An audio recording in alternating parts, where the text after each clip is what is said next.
Good morning. My name is Celina Martinez, and I've been with Vector Control for 6.5 years. I have an assigned area in Oakland where this information is regularly shared with tenants and landlords. I must add that in my area, all this good advice is also regularly challenged. My topic today is non-chemical control for bedbugs. This information may be relevant to this group so that you are informed as to what may be expected if you find out your clients do have bedbugs. Although our first concern is not to get ourselves infested, it is important to know what people who have bedbugs must go through to eliminate them. Delays in treatment become a greater problem since each time the individual goes out in public, there is a chance of spreading them. On this slide, you see a mattress sprayed with a warning.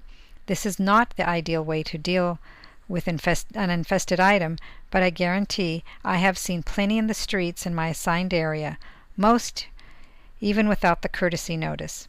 I will present information in a progressive manner during the next 30 minutes, and it is my sincere hope that with more knowledge, bedbug elimination will not seem so daunting. In this presentation, I'm going to mention some tactics that don't work since people can get ideas from the internet and friends or just don't understand the thoroughness required for complete elimination of bedbugs.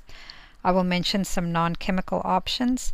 I will present several slides showing the diligence and perseverance necessary to get control of bedbugs, whether or not chemicals are used. I will summarize these steps and procedures, and I have compiled a list of some incidental expenses that need to be considered. Here are some ineffective tactics that I have actually seen. Number 1. Placing bowls under bed legs with various substances such as tea tree oil, Murphy's soap, or kerosene. These products will kill bedbugs, but there is nothing magic about them. Soap and rubbing alcohol also kill them. The climb-up interceptors that Mr. West mentioned are simple and safe versions of this idea. 2. Double-sided tape placed around bed legs may delay the bedbugs getting to you, but lint and not applying it adequately may render this ineffective. These two tactics are not for control but may buy some time while treatment is scheduled. 3. Leaving home. There is a fair possibility bedbugs will spread to that household as well. How many of you would be gracious enough to allow your friend or family member to take temporary refuge in your home? On the contrary, individuals with bedbugs may consider limiting having company or visiting others temporarily. 4. Heat. I have encountered tenants who have tried to eliminate bedbugs by turning up their heaters and using additional heating systems. This may be the reason an upper unit soon had bedbugs as well. If the temperature does not reach lethal degrees, the discomfort bedbugs feel may encourage them to move through wall crevices. 5. Keeping lights on will not keep cockroaches, rodents, the boogeyman, or bedbugs away. It is not the darkness that makes them active, but rather your body's heat, pheromones, and exhaling CO2 that attracts them mainly at night. 6. Sleeping in a different room may result in temporary relief while the bedbugs find you, but in the process of fleeing, bedbugs may now be spread to more areas and will expand the infestation area. 7. I have met so many people that have discarded infested items such as a sofa or mattress. This may reduce the number of bedbugs biting temporarily, which brings you satisfaction, but if additional measures are not taken, it will be futile and a delay in real treatment. Many times a new mattress is brought in only to get reinfested as well. 8.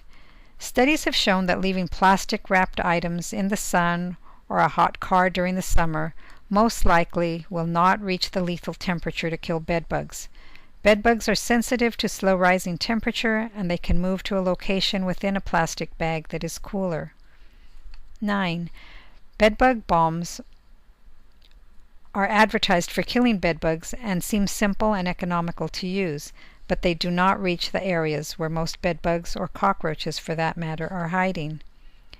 Boric acid must be ingested to kill insects, and since bedbugs have sucking mouthparts and only feed on blood, this will not affect them. 11. There have been no sonic, electronic, or odors found to effectively repel bedbugs. Additionally, with any pest in the home, the aim is not to repel them, but rather to eliminate them. Now I will concentrate on what does work.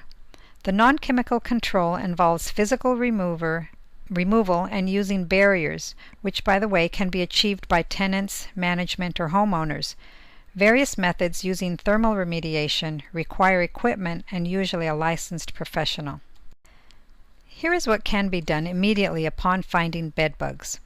The resident will need to begin sorting and organizing which items can be discarded and which need to be laundered. We recommend using plastic bags that can be sealed tightly to contain items that need to be moved. All clothing and bedding will need to be washed and dried on high heat and isolated in sealed plastic bags for a time. Vacuuming. I am aware that many individuals don't own a vacuum and should not borrow one if it cannot be thoroughly cleaned before returning. Purchase mattress encasements. Items that don't need to be washed and can be safely placed in a hot dryer for 20 minutes can be bagged and sealed. Sealing cracks and crevices to eliminate places bedbugs can hide.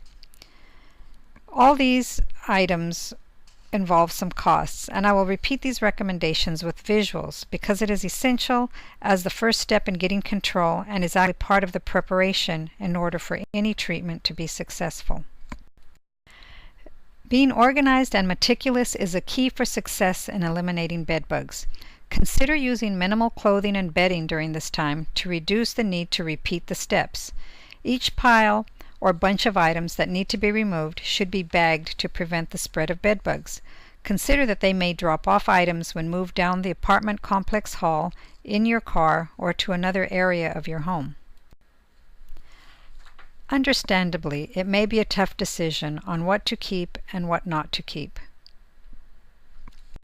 This is an instance where one party in the household wanted to clean up, but the other would not allow it. There are instances of hoarding or another disability that makes it difficult to do the work involved. Sometimes there is flat-out refusal to cooperate, believing management just needs to get treatment. Having an on-site laundry makes things easier. However, moving items and keeping the cleaned items isolated for a time need to be taken into consideration. Often, there are further obstacles if items need to be driven to a laundromat or if there is no space to securely store cleaned items. Management may be able to assist in providing a place to store bedbug-free items only. Being able to vacuum not only can remove many bedbugs quickly, but it also improves the ability to find bedbugs and treat more thoroughly. Bedbugs in vacuum parts and bags must be dealt with as well. Vacuuming up some talc, baby powder, or cornstarch periodically while vacuuming may serve as a means to suffocate the bedbugs, since it can clog their breathing spiracles in the process. After vacuuming, the vacuum bag can be placed in a plastic bag and disposed of outdoors. Other parts should be washed or cleaned outside as well. As a reminder, bedbug clean is more intense than regular cleaning.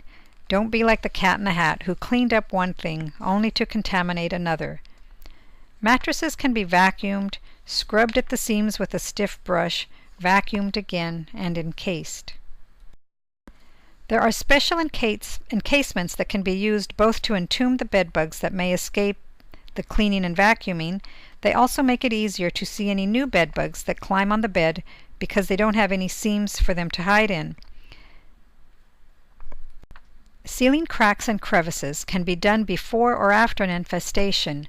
If there are minimal places bedbugs can hide and reproduce, it makes it easier to spot them early on. If they are sealed in the cracks, they will eventually die since they cannot chew their way out with their sucking mouth parts, and they have weak legs and cannot scratch their way through. Now a licensed professional can complete the elimination. Here are various methods that are used that do not require chemicals. In this slide, I am mentioning these temperatures to support the reasons some of the methods of attempts to eliminate bedbugs do not work. Even at a high temperature of 113 degrees or as cold as 32 degrees Fahrenheit, it will take several hours or days to kill bedbugs. Therefore, the bag in the sun or hot car may not serve to kill the bedbugs. If it occurs to anyone to freeze bedbugs, most households don't even have the space or equipment to be effective. The tenant who tried to heat his house may have suffered some discomfort himself, but it did not resolve his infestation. Killing bedbugs effectively within minutes requires heat above 122 degrees or below 0 degrees. I will not go into great detail about these thermal methods. It is highly advised that a licensed professional handle the treatment since it involves equipment that must be handled appropriately. Heat treatment requires the occupant to leave the premises for almost an entire day while heating elements are placed and temperatures are monitored. The area is heated quickly and held at above 130 degrees for several hours. It then requires several hours to cool down before it can be safely reoccupied. Steam equipment can be used, but it is very labor intensive and care must be used to prevent the airflow from blowing bedbugs around, and the moisture may also cause mildew on fabric if held too long over an item. These are a few models that are not too expensive, but depending on the level of infestation, steaming has had limited success. I have not yet encountered the use of this method. The Crinite system uses patented equipment that produces snow using CO2 to freeze bedbugs where they are hiding. The snow is blown through a nozzle that requires the same patience and labor as steam equipment. Crinite Instant Freeze is pesticide-free, there are no residuals, and it provides for immediate reoccupation. There are some cautions and monitoring is required by the certified user. In conclusion, each situation should be evaluated before a treatment plan is selected. Depending on the site and infestation level, one method over another may be preferable. Certainly communication plays a key role. If there is a breakdown on any of the levels or steps, the treatment may not be successful and may cause delays and frustration, not to mention legal action. This shows a recap of the non-chemical control methods, and 5 of these 8 steps can be implemented almost immediately. This chart is available as a reminder of the steps required to eliminate bedbugs. This is a table I compiled of some of the expenses I have found that are part of the bedbug control process. It has been estimated that it may cost an individual approximately $200 before you even call the professionals. This list was just estimated. Knowing that people have to go to the laundromat, they may need change for their washer and dryer. Even 20 loads may be conservative based on some of the apartments that I have seen. At $3 per load, that would run $60. Bags for collecting and storing the items, depending again on how many items you have. I looked up some prices, and to do all this laundry, it could again cost $60. Some incidentals like alcohol and baby powder you may already have, or they're very inexpensive at any store. Encasements are your choice. Even after cleaning and vacuuming, for your own comfort, you may want to have the box spring and mattress covered. Depending on how many beds you have in the house, that's $100 per bed. Caulking and a caulking gun, very inexpensive but labor intensive to get all the cracks and crevices. Another difficulty has been disposal of large household items. That's why they end up in the street, because you have to consider the dumping fee, a minimal of $31, and if you have any large items, it may run $50 and higher. The transportation is also a problem, so a truck rental can easily cost $50. If you get help by family or friends, again, that care has to be given that you don't contaminate that vehicle or the person with bedbugs. A HEPA vacuum with a filter for allergens can run from $250 and up. A good quality steamer, depending on the model as well. If you get a good one that is handy to use, it may reach above $300 and higher.